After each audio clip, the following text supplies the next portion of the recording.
تھے jail trial के हवाले से वो केसेस चले गए हैं कल सुबह आर्गूमेंट्स के लिए। अटॉर्नी जनरल ने अपने आर्गूमेंट्स कर दिए, पार्टली मैंने अपने आर्गूमेंट्स कर दिए हैं। अब मेरे आर्गूमेंट्स अभी फर्दर बाकी हैं और कुछ आर्गूमेंट्स होने हैं फ्राम दी अदर साइड।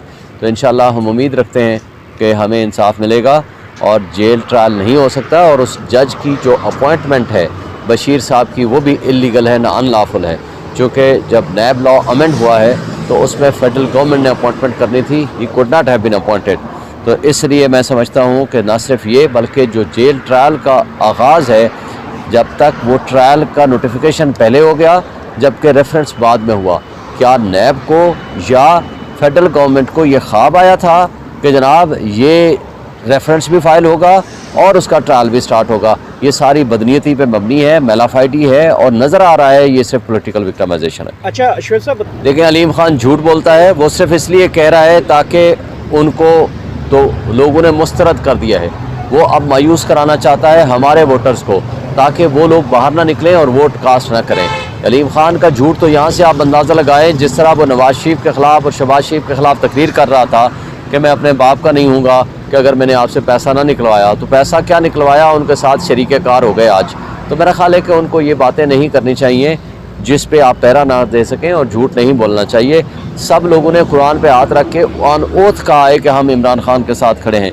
इसलिए आज जो पीटीआई के वर्कर्स हैं, जो पीटीआई के सपोर्टर्स हैं, जो पीटीआई के वोटर्स हैं, उनको चाहिए कि लोगों के प्रोपेगेंडा में ना आए, वो अपने जो इमरान खान के नॉमिनेटेड कैंडिडेट्स हैं उनको वोट सपोर्ट करें।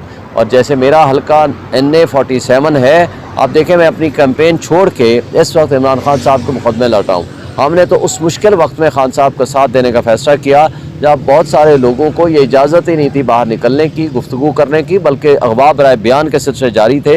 हमारे लोगों के ऊपर तशद्दुद, बर्बरियत और जबर का माहौल था। इस दफ़ा हमने बहुत सारे लोगों को सोच समझ करके टिकटें दी हैं, जिन्होंने कुर्बानियाँ दी हैं। ये अब आवाम और कौम का फ़र्ज़ है कि वो निकलें अपने लिए, अपने बच्चों के मुस्तकबिल के लिए और इस मुल्क को हकीकी आज़ादी दिलाने के लिए। सर जैसा ये बताइएगा कि जैसे पाकिस्तान का आइन और CRPC का लॉ है जो ये कहता है कि अगर किसी बंदे को किसी एक जुर्म में सज़ा हो जाती है तो दोबारा ना तो उस केस को दोबारा चलाया जा सकता है, ना उसकी बुनियादों पे केस बन के दोबारा चलाया जा सकता है। इमरान खान को तोशाखाना केस में सज़ा हो चुकी है तो दोबारा नैब कैसे इसको कर रहा है? देखें तीन हिस्से नहीं, ये इस वक्त चूँकि जेल ट्रायल का इशू है वो तो बहस में बात करेंगे मेन केस में, लेकिन तोशाखाना को 3 हिस्सों में तकसीम कर दिया गया।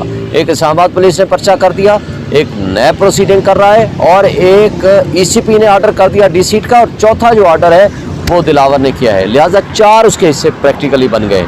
तो ये सारा का सारा नज़र आ रहा है। ये 200 से ज़्यादा मुकदमात कैसे बनाए? इसी तरह ही बनाए जैसे आपके सामने बुनियादें एक ही है, सब कुछ एक ही है। लेकिन जिन्होंने जुर्म किया, जिन्होंने करप्शन किया है, जिन्होंने गाड़ियाँ ली हैं कानून के मुताबिक जो नहीं ले सकते थे, आसिफ अली जरदारी, यूसुफ गिलानी और मरियम नवाज़ और उसके अलावा जो थे नवाज शरीफ, उनके खिलाफ आज तक वो सिर्फ रेफरेंस फाइल हुआ है, वो वैसे का वैसे पेंडिंग है और उसके ऊपर किसी किस्म की कोई प्रोसीडिंग्स नहीं हुई। सर ये बताएं कि PTI वैलिड एक नोटिफिकेशन जारी हुआ है हमारे ऑफिशियल साइट से और उस नोटिफिकेशन के मुताबिक हमारी जो टीमें हैं वो काम कर रही हैं। तो लिहाजा उसके मुताबिक हम लोग को बताएंगे और इंशाल्लाह हम बता रहे हैं, पूरी कोशिश कर रहे हैं।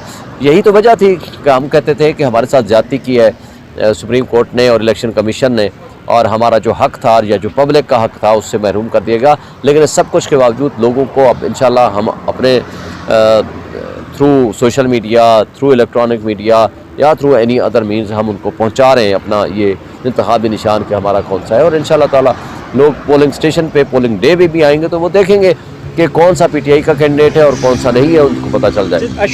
बताइएगा कि बाजी में कह रहे हैं कि 19 महीने से मैं मुज़ाकरात के लिए तैयार हूँ, लेकिन दूसरी तरफ से जवाब नहीं आ रहा, तो वो किसके लिए तैयार है, किसके साथ मुज़ाकरात के लिए तैयार है? देखें पहले दिन से उन्होंने कहा था कि free fair and transparent elections के लिए मैं हर स्टेक होल्डर से बात करने को तैयार हूँ इस मुल्क के खातिर। उन्होंने ये कभी नहीं कहा कि मैं कोई डील के लिए तैयार हूँ। डील करने वाले लोग आपको पता है जाते हैं वापस आते हैं।